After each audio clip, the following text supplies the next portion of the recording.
All right, so we're about to do a really quick video on a comparison between the current solid state relays that's on the market and my new solid state relay. And right now this relay is connected to this a 1 horsepower 13 amp motor.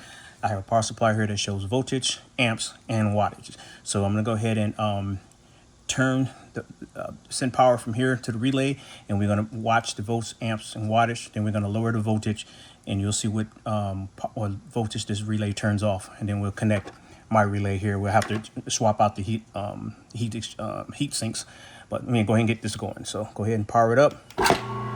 So as you can see right now, this relay is running at 3 volts, 0.07 amps, at about 0.02 watts. Okay, I'm gonna go ahead and start reducing the voltage. We're gonna see what voltage this relay turns off.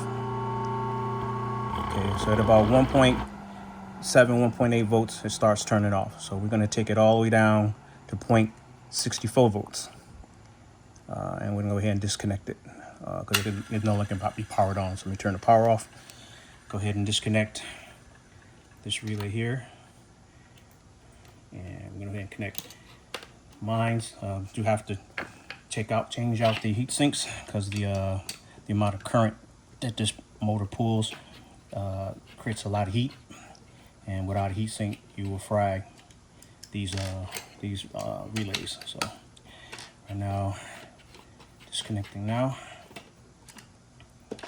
Okay, and connected this one here. Takes a little bit of, I'm gonna make sure these things are on here really tight, because if they're not, they will definitely reach a temperature that's unsustainable, and it will fry it. So almost there. It's connecting. And like I said, I have another video that's about 11 minutes long that has a little bit more detail. I felt it probably would be necessary to make the video that was a little bit shorter. So that's why I'm kind of like moving really fast with this one here. The 11-minute one is a little bit more detailed, gives a little bit more information. But I felt like some people probably don't want to wait 11 minutes to get the point. So I decided to try to make this shorter video. And then basically I'll be doing comparisons between features, because this relay here of mine has a lot of features that the current relays on the market do not have. Okay, almost there. Okay, all right, so I'm gonna go ahead and connect my relay. Connect it to the relay. I'm gonna take it to the motor. Okay. And this has got different power modes on it, but I explained that in the 11-minute video. I'm not gonna explain it in this one. So let me go ahead and make sure the power is on. Okay, so keep in mind, the last relay when it was connected, it was at 3 volts, I think it was 0.007, and it was at 0.02 watts. So I'm gonna go ahead and send power at 64 volts, so we're gonna look how much wattage we're pulling. So my relay pulls 0.64 volts at 0.034 amps, but once you do the math, it still comes out to 0.02 watts. So you get lower voltage, but the same amount of current pull. All right, so I'm gonna show another feature real quick. This relay can not only be controlled by just turning it off by terminating the power and then turning it back on. You can hook up a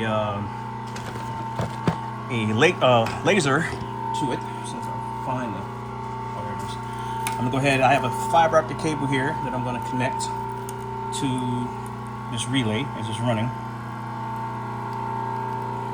And when I connect this laser here, and this is about a 25-foot cable right here. And when I connect it to this fiber optic cable to this laser, the motor's going to turn off. Hold on. So you can control this relay from different methods of turning it off and on. It's what I call a conditional relay. Might be different situations where you need to temporarily terminate the power. And as you can see in the off commanded state, it's still on, but as you notice, the wattage drops dramatically. It's still pulling 0.04 volts, was pulling 0.002 amps, and very little current. At least it's not registering the current pull on because the numbers don't go far enough. And once I release the laser, take the laser from the fiber optic cable, it turns back on,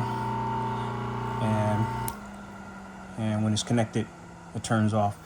And as you can see, it's hardly pulling any current, and it's controlling this 13 horsepower motor, 1 horsepower, 13 amps.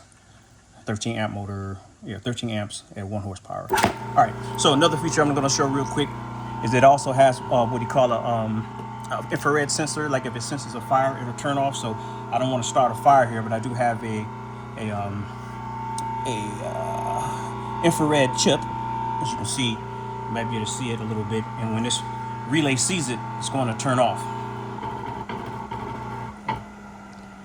Of course, it's a very small, but this relay right now is sensing that infrared light or infrared energy, and it terminates it. It should be like an emergency feature. If there's a fire and you want to terminate power to something to prevent further damage. And move it out of the way. It turns on, and if it senses infrared light or a fire, it turns off. So you got 3 ways to turn this relay off. Either by terminating the power from the power supply, either by using a fiber optic cable, or sensing, and you can cover this caps we're going to put on these infrared sensors if you do not want to have the infrared sensor feature activated. So anyway, these are all the abilities that this relay has over this relay. It can run it runs at the same current.